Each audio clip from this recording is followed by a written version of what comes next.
Le Grand Matin Sud Radio, 7h, 8h30, Patrick Roger. Et il est 8h12 sur Sud Radio. Lévis sans interdit, Elisabeth Lévy, bonjour. Bonjour. Vous revenez Bonjour à tous. sur le lancement des européennes, qu'on a évoqué d'ailleurs avec Frédéric Dabi tout à l'heure. Et il y a l'affiche de Renaissance, Elisabeth, pour ces européennes, qui a attiré votre attention, hein.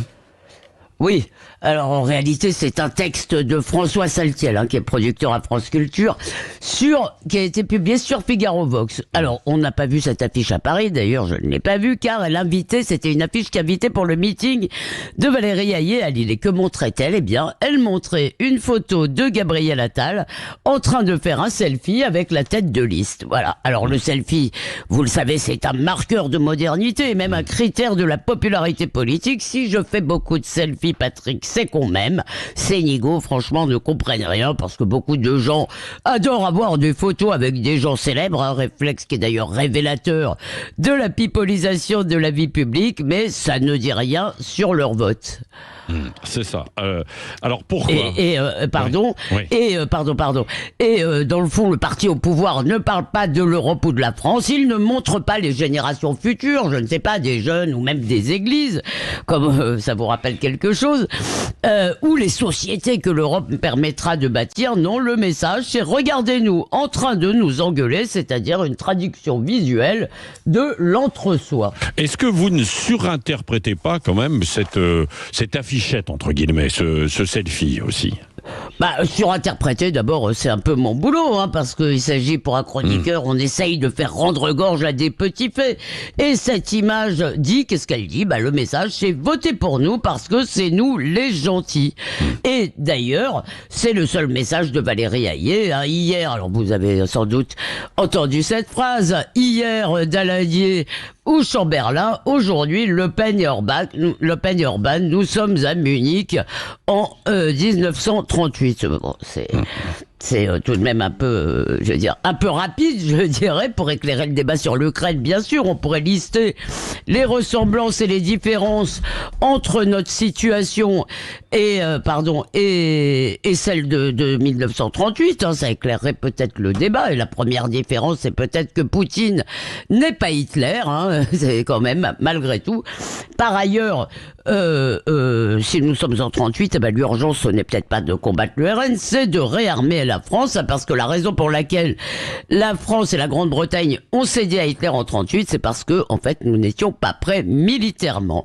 Mais Valérie Hayé évoque cet épisode auquel elle ne connaît rien que pour dénoncer le RN, qui n'est plus seulement donc fascistoïde, comme on le dit depuis 30 ans, mais aussi poutinolâtre. Alors le RN, maintenant, c'est le poumon du malade imaginaire. Le RN, vous dis-je, c'est la cause de tous nos maux, le seul combat de Valérie Hayé. Tous les éléments de langage étaient donc dans son discours ou dans celui de des gens qui sont intervenus dans ce meeting. Alors il y avait tout, populiste, nauséabond, cordon sanitaire, et donc maintenant poutinien et munichois.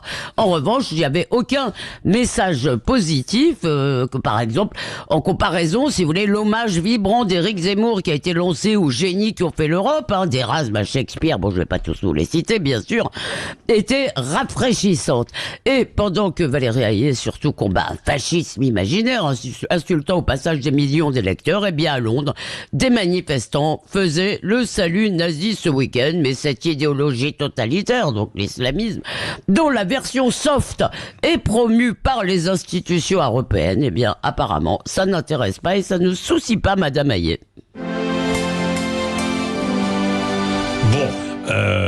Ce n'est pas caricatural quand même ce qui est dit là, Elisabeth. Éric Revel.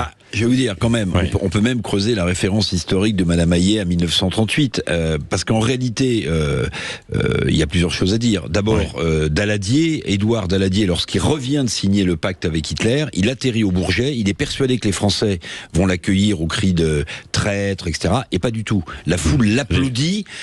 Et il dit, en tout cas c'est un aphorisme qu'on lui prête, il dit les cons s'ils savaient. Donc en fait, donc en fait, Édouard Daladier, c'est un républicain, c'est pas du tout un vendu comme Madame Hayé le dit. Puis deuxième chose, évidemment, Hitler, Poutine, la comparaison est dingue, mais attendez, il n'y a pas que ça. C'est que si Daladier de Chamberlain est montré du doigt par Madame Hayé, ça veut dire que Macron est Charles de Gaulle. C'est ça qu'elle nous dit? C'est-à-dire que eux sont les résistants? Non, ça n'a pas de sens. Et à mon sens, cibler comme elle le fait le RN qui est en tête des sondages, ne parler que de l'Ukraine aux Français, ou voire même mettre une loi sur la fin de vie. En fait, ce que les Français ont besoin, je pense, c'est qu'on les aide à vivre, à avoir un pouvoir d'achat qui augmente, à pouvoir nourrir leurs enfants et à assurer leur fin de mois. Vous voyez, le reste, c'est que des balivernes. Maintenant, qu'elle attaque RN, par exemple, ou Bardella sur combien de rapports a-t-il pondu en tant que député européen, combien d'amendements a-t-il soutenu, ça c'est intéressant. Mais franchement, la petite musique du RN, ce sont les Russes et les troupes sont déjà en France, ça suffit. Elisabeth Lévy. Je suis pas tout à fait d'accord avec le fait que la seule chose dont on doit parler aux Français, excusez-moi, c'est leur pouvoir d'achat. L'homme ne se nourrit pas que de pain. Non, on doit aussi leur parler de civilisation, d'Europe, éventuellement aussi quand même de la guerre en Ukraine qui n'est pas un mince sujet. Simplement, là, on a l'impression, si vous voulez, que rien n'est consistant, qu'il n'y a pas le moindre projet, y compris d'ailleurs sur l'Ukraine. On voit bien, si vous voulez, que finalement, à l'arrivée, toutes les manœuvres d'Emmanuel Macron ont abouti au contraire de ce qu'il voulait, puisque maintenant, grâce aux autres, Poutine est sûr qu'il n'y aura pas d'intervention. Donc, si vous voulez, c'était pas du tout la dissuasion. Vous aviez parlé de ça, je crois, Eric, l'ambiguïté stratégique. Oui. Voilà, merci. Difficile à manier. Non, mais c'est pas ça. Ça s'appelle, excusez-moi. Je vais vous donner un autre exemple. Quand on dit ce week-end, Joe Biden a dit il ne doit pas y avoir d'attaque à Rafah. Et il a dit c'est une ligne rouge. Donc il est assez probable que les Israéliens ne vont pas la franchir. Et ça veut dire quoi? Ça veut dire que le Hamas aujourd'hui sait qu'il peut aller s'installer à Rafah. Si vous voulez. Donc je ne vois pas l'intérêt de dire à Monsieur Poutine nous n'interviendrons jamais. Si vous voulez. Donc je ne suis d'accord avec personne dans cette histoire. C'est la façon dont ils le font, en fait, avec une seule arrière-pensée de politique intérieure qui m'agace. Mais ce que je veux dire, qu'on puisse avoir une politique vis-à-vis de l'Ukraine, moi, par exemple, je trouve qu'on devrait poser la question aujourd'hui de l'accord que beaucoup de partis ne veulent pas signer. Parce que là, il ne s'agit pas de soldats, il s'agit d'aide financière. Sur quel accord? Vous voulez, soyez plus précise, Elisabeth Lévy? Pardon, l'accord d'aide à l'Ukraine. Vous savez qui doit être débattu cette semaine, non, Eric? Je ne me trompe pas. Oui, dans quelques jours. Mais bon, si vous voulez, c'est surtout, je redis juste, là, on est d'accord avec Eric, cette espèce d'obsession du RN traduit, à mon avis, une grande vacuité politique. D'ailleurs, c'est ce qu'a dit François Bayrou. Il a dit, qui était à ce meeting, le camp de Macron ne doit pas faire du Rassemblement national le seul sujet de la campagne des européennes. Oui, parce que en réalité, alors on croit ou on croit pas en sondage, mais j'ai l'impression que l'écart se creuse en réalité. Alors on verra si le meeting de Madame Hayé fait pchit ou lui permet de grappiller 1 ou 2 points. Mais en réalité, on est plutôt maintenant sur 13 points d'écart dans les sondages entre la liste de Bardella et celle de Madame Hayé. On est à 17 points dans un sondage de la Tribune du dimanche pour Renaissance, et on est à 29,5, 30 pour Bardella. Et c'est la deuxième liste, Renaissance, avec 17 points. Donc en réalité, et puis en plus, ce que je ne comprends pas non plus, c'est qu'Emmanuel Macron avait tensé une partie de ses ministres en disant arrêtez d'attaquer le RN il continue. Il n'est pas écouté, le chef de l'État, il n'a pas l'autorité. Mais c'était Macron 1, oh là là, vous comprenez rien, Eric.